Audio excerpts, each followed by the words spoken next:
Pregnancy centers across the nation are pleading for help as they continue to be the target of dozens of violent attacks following the Supreme Court handing abortion rights over to the states. Women who come into our center, they need help, they need someone to talk to, and they need hope. The amount of money we have had to spend to protect ourselves just so we can offer free services to women is unbelievable. Because of threats of violence, we have been forced to expend valuable resources for women of up to $150,000 just to protect ourselves. Why? After testifying in front of the Senate, Heidi Matzke, director of the Alternatives Pregnancy Center in California, joins me now. Good morning to you. Senator Grassley invited you to testify in front of that Senate panel on Tuesday. We're so glad you're here now. Can you tell us all the safety measures that you're taking right now and why you're taking them? Yeah, since the overturning of Roe v. Wade, pregnancy centers throughout the country have been attacked. And since we've seen those attacks happen, we have tried to take precautionary measures to protect our clinic here in Sacramento. We have had to stop operations of our mobile clinic. We've had to hire 24-hour on-site security. We've had to add cameras. We've had to arm our staff with pepper spray. And mind you, our mobile clinic that serves the community that we've had to stop operating serves refugees for free, serves homeless women for free, and we've had to stop operational use of that for now while the violence continues. Wow, and there was a man with a machete that approached your center as well. What happened there? Yeah, so last Friday, a man at 8:15 in the morning approached our clinic with a machete, and fortunately, because of our 24-hour on-site security, he came around the corner right at the perfect time and before he could do any damage. It's 45 minutes before our staff and patients show up. So it was pretty scary to catch that on camera, but I'm so thankful that he was deterred from doing any harm to anybody. Well, Heidi, Senator Elizabeth Warren recently talked about crisis pregnancy centers like yours. And take a listen to how she characterized them. Watch this. In Massachusetts right now, those crisis pregnancy centers that are there to fool people who are looking for pregnancy termination help outnumber true abortion clinics by 3 to 1. We need to shut them down here in Massachusetts, and we need to shut them down all around the country.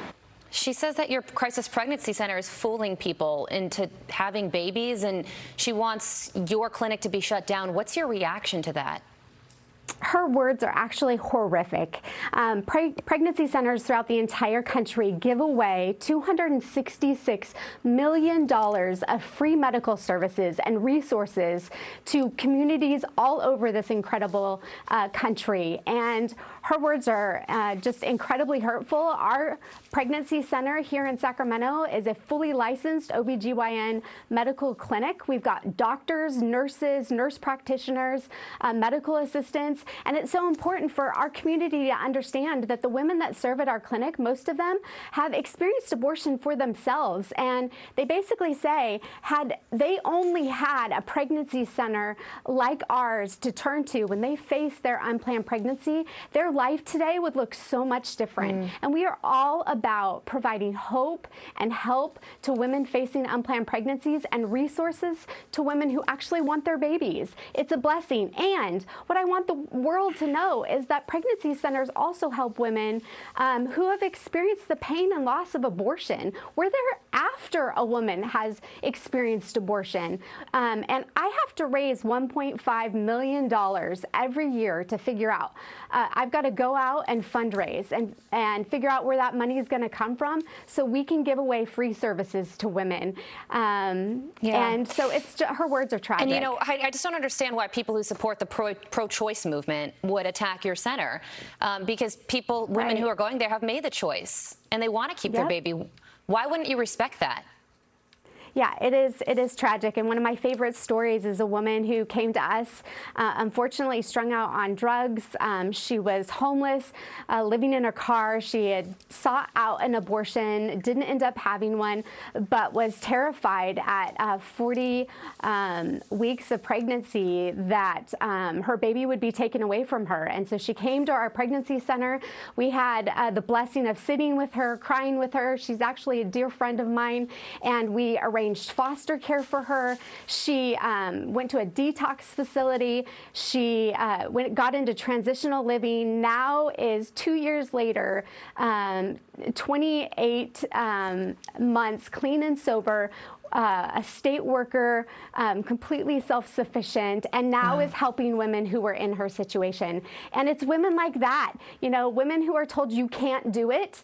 Women hear those words, but women who are empowered, like pregnancy centers do for women, rise to the challenge.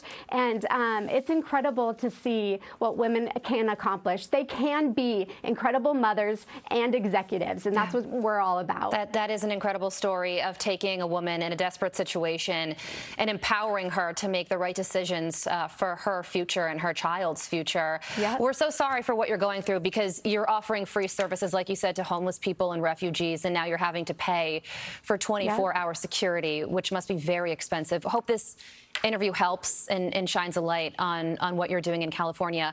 Heidi Matzke, thank you so much for joining us this morning. Thank you.